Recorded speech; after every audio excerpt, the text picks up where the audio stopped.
Hey fellow Kamadians, this is Red. I hope you're having a fantastic day. Today I'll be barbecuing some ribs, but not just any ribs. I'll be cooking from a recipe that won first place in Memphis in May, the world's largest barbecue competition. I'm going to follow the recipe as closely as possible, but I do need you to know that I had to improvise a little, because the recipe I found is a little short on detail about the cooking temperature and the type of wood to use. Despite my improvisations, the end result is simply fantastic. The recipe is broken up into 3 components: the rub, basting sauce, and the barbecue sauce. Let's begin with the rub. We'll need 3 tablespoons of paprika, 2 teaspoons salt, 2 teaspoons black pepper, 2 teaspoons garlic powder, 1 teaspoon cayenne pepper, 1 teaspoon ground oregano, 1 teaspoon dry mustard, and a half teaspoon of chili powder. Combine all the ingredients until they're well mixed. Before sprinkling the rub on the ribs, I need to make sure the ribs are properly trimmed. In prepping ribs, you need to make sure all sections of the ribs are as even as possible so that it'll all cook evenly.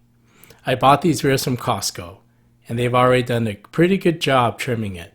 The membrane has already been removed. If your ribs still have the membrane on, make sure you remove it prior to applying the rub. There's just a little excess meat hanging that needs to be cut off.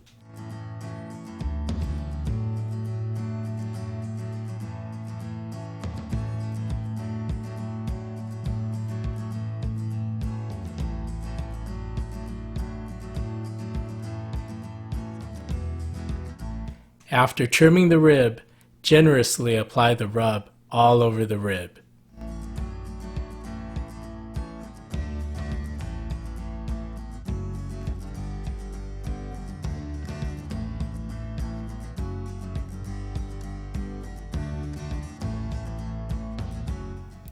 I'll set the ribs aside and begin making the basting sauce. For the basting sauce, combine these ingredients together and cover for up to 8 hours. You're going to need 2 cups of water, a 1/4 cup of brown sugar, a 1/4 cup of the tongue twister sauce, otherwise known as Worcestershire sauce, half teaspoon of hot sauce, 1 bay leaf, 1½ tablespoon of the rub, and 2 cups of red wine vinegar. And now we're going to make the barbecue sauce. For the barbecue sauce, you're going to start with an 8-ounce can of tomato sauce, a 1/4 cup of the tongue twister sauce, a ½ cup of spicy honey mustard, 1 cup of ketchup, 2 tablespoons of lemon juice, a 1/4 cup of butter, and a combination of the following: 2 tablespoons of brown sugar, 1 tablespoon of paprika, 1 tablespoon of salt, 1½ teaspoon of garlic powder, an 1/8 teaspoon of chili powder, an 1/8 teaspoon of ground red pepper, and an 1/8 teaspoon of black pepper.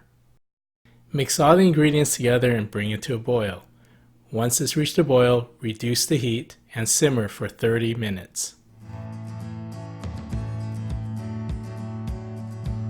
For the Kamado, I'm going to fill the basket with charcoal, leaving a small opening in the middle.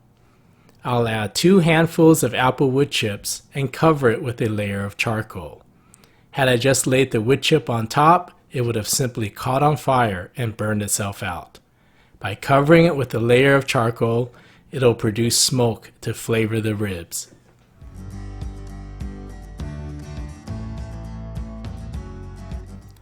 I'll light the charcoals and allow the Kamado to reach a cooking temperature of 225 to 240 degrees before putting the ribs on. It has been about 30 minutes and the Kamado has settled into a temperature of 230 degrees. I've set up the Kamado for indirect cooking.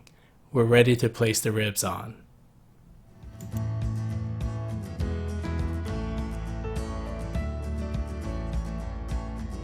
After each hour of cooking, I'm going to apply the basting liquid to the ribs.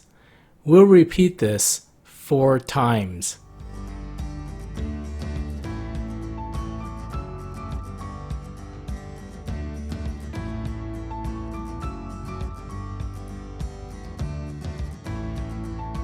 It's been smoking for about 5 hours now.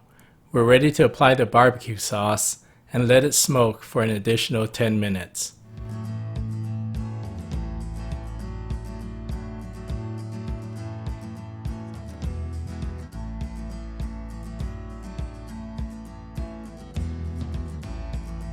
The ribs are now ready to be taken off the grill and served to your guest.